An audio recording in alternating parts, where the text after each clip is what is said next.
Okay guys, this is just a few racks of 9 ball in hard times, but with the new see what you think of that. It's still better than the original carpet.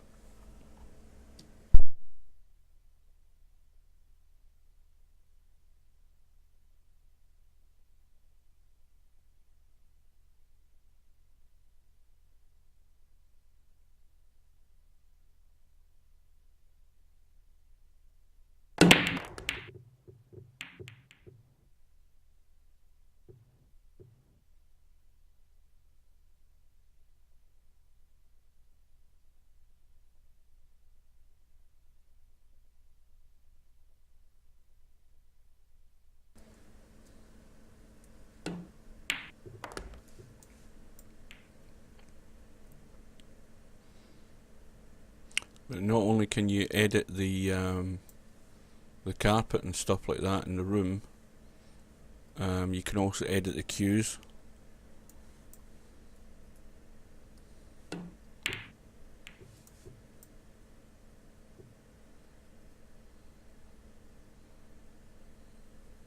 I'll let you have a look down the side in a minute.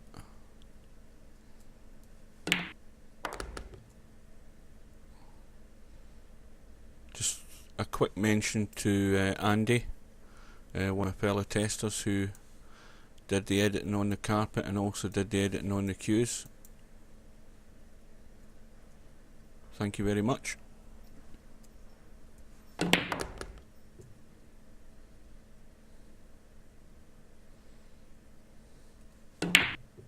And what I'm going to do in a sec as well is just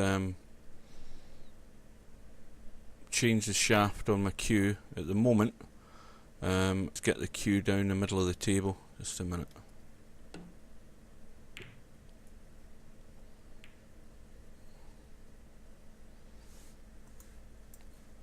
Just zoom out a bit. Now this is an edited shaft. Now there is text on there. It's a wee bit difficult to see. It's a smoky finish on it. But what I'll do is I'll go to my cue case and I'll change the shaft. You can either use your cursor to go to the website, or alternatively hit the Control and Z, and that will take me to the web portal. The other option I could do is this. From within the game, if I hit escape and I go to open cue case, that will still take me to the portal, but it will take me to my account, and it will also open up the cues that I've purchased. But further down, if I scroll down, you'll see the current playing shaft that I'm using, which is a Tiger Pro X super low deflection shaft, which has got 11.75mm tip. This other one here is a Tiger Ultra X LD, which is low deflection shaft with a slightly bigger tip. It's 12.75mm. What I'll do is I'll hit the little checkbox there to use that one and hit update. Now, remember I had the black shaft in the game at present, but that should hopefully change when I hit the update. Now let's go back to the game, and there you'll see the shaft is now changed.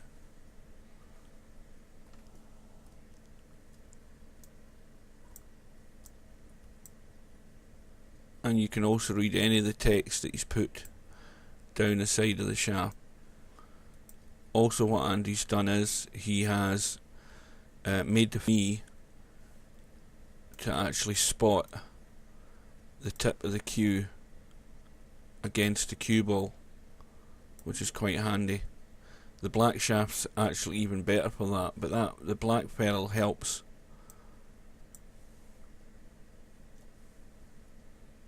Oh, it's quite good.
Another thing to remember about Virtual Pool 4 online that's slightly different from the offline version. The offline version, you have the choice to have the chin on cue option.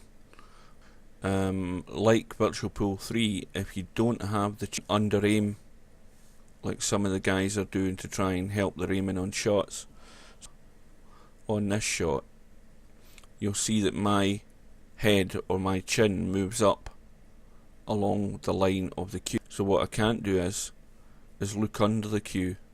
I can look under the cue by the V button and use my donut, but it gives me absolutely no control over the cue, and you can't shoot your shot. But you can look around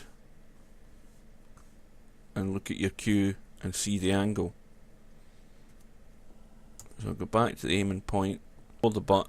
This actually helps you to aim more correctly in the game rather than trying to cheat the game, and that's one other reason why Virtual Pool 4 is a much tougher game. But it's going to benefit those who play the game and have played the game properly since the beginning, rather than having to try and cheat aim by under aiming. And the game's a lot tougher now as well. It makes it much more difficult to shoot a shot and makes it challenging. Let's see if we can cut this 9 in.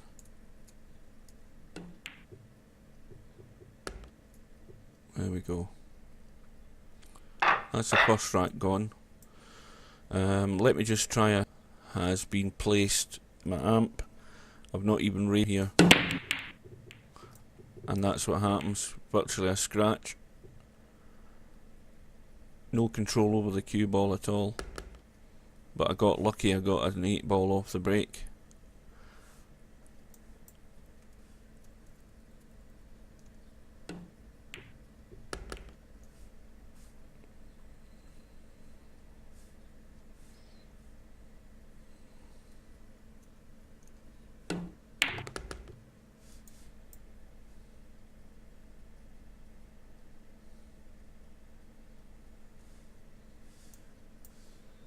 I think that's right on the jaw. I think I'm hooked. Pretty much certain I am.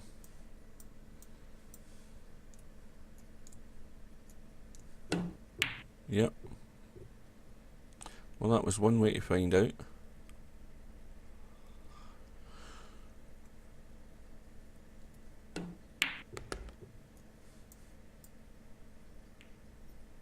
Now here's a point, as we were talking about cueing over a ball.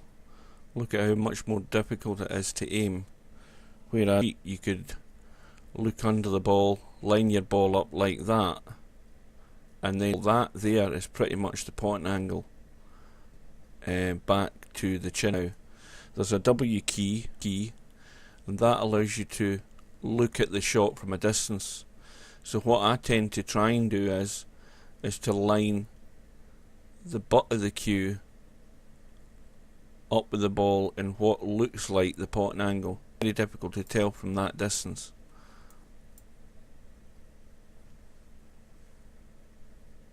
And I actually think the cue is, I'll lower it a bit, hit the W key again. Bear in mind I've got to try and get on the 5 ball next. That is difficult to tell that that's the potting angle, but I like it better when I see it that way. I'll try that, and it's gone in. So it really makes you think about your shot. It was far too easy in VP3 to cheat, and if the option's there to cheat, then people will cheat, and no matter how you look at it.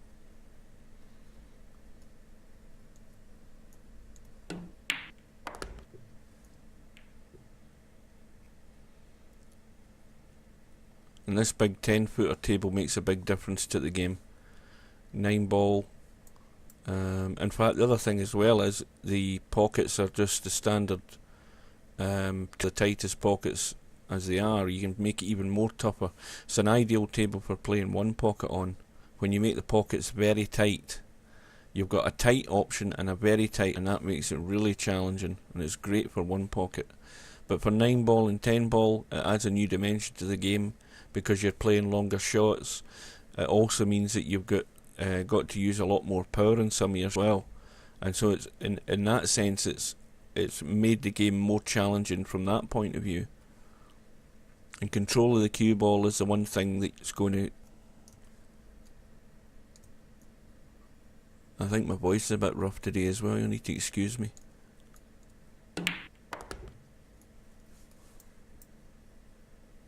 Now here's an example of shots that cause problems in VP4.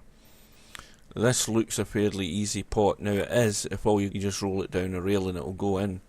My problem here though is that I need to get onto the 9 ball, and the only way of doing that, especially when I'm tucked up against a rail, is by following through with a little bit of what the Americans call inside English what a snooker, and that's the one way of kicking the cue ball off the side rail and the end rail over to the side here to get a shot on a 9. But where it is difficult is by using the force needed to get the cue ball to the 7, momentum in the cue ball to hit the rail, hit the top rail and get over for the 9.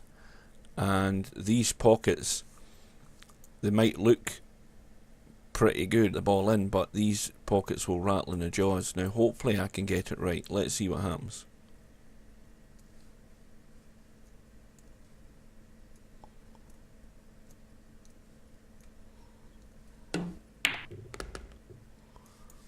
That's worked out pretty well.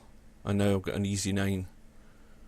Just roll it in down the rail to finish the rack.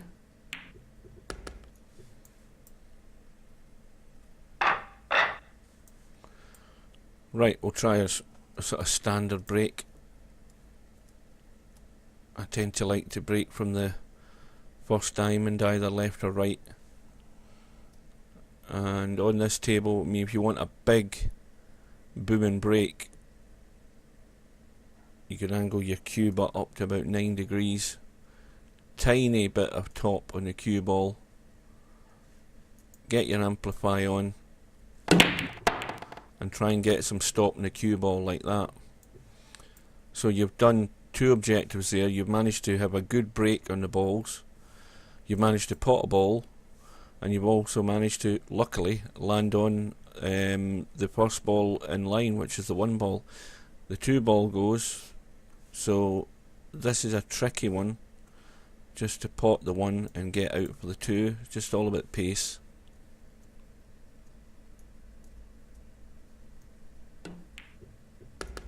Wee bit of bottom and left hand side just to kick it out. Sitting pretty well on the 2. 4 ball's going to be an issue. That goes into one corner there. It also goes into this corner here if I overshoot it. But I've got to get a good line on it. Or I could play the combo 4 onto the 5. It isn't.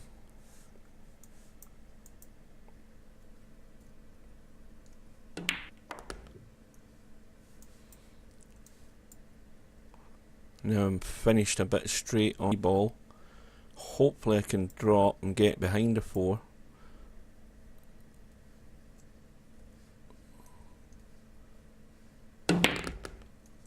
This looks too hard. Just slow down a bit. And I've left a nasty cut back down the side rail there.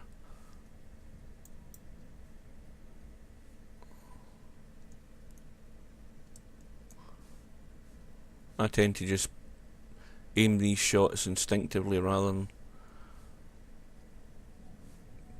trying to do geometry and trying to get things lined up. That looks good enough for me. It's probably overcutting it, but we'll see what happens. In fact, it's way short. Tough shot.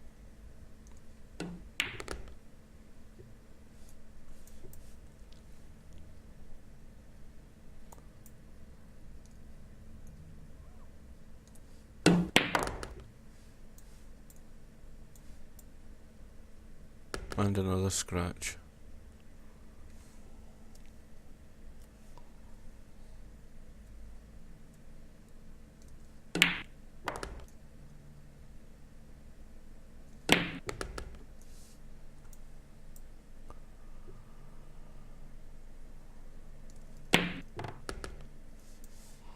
So one last look at the Hard Times carpet, and we'll speak to you again soon.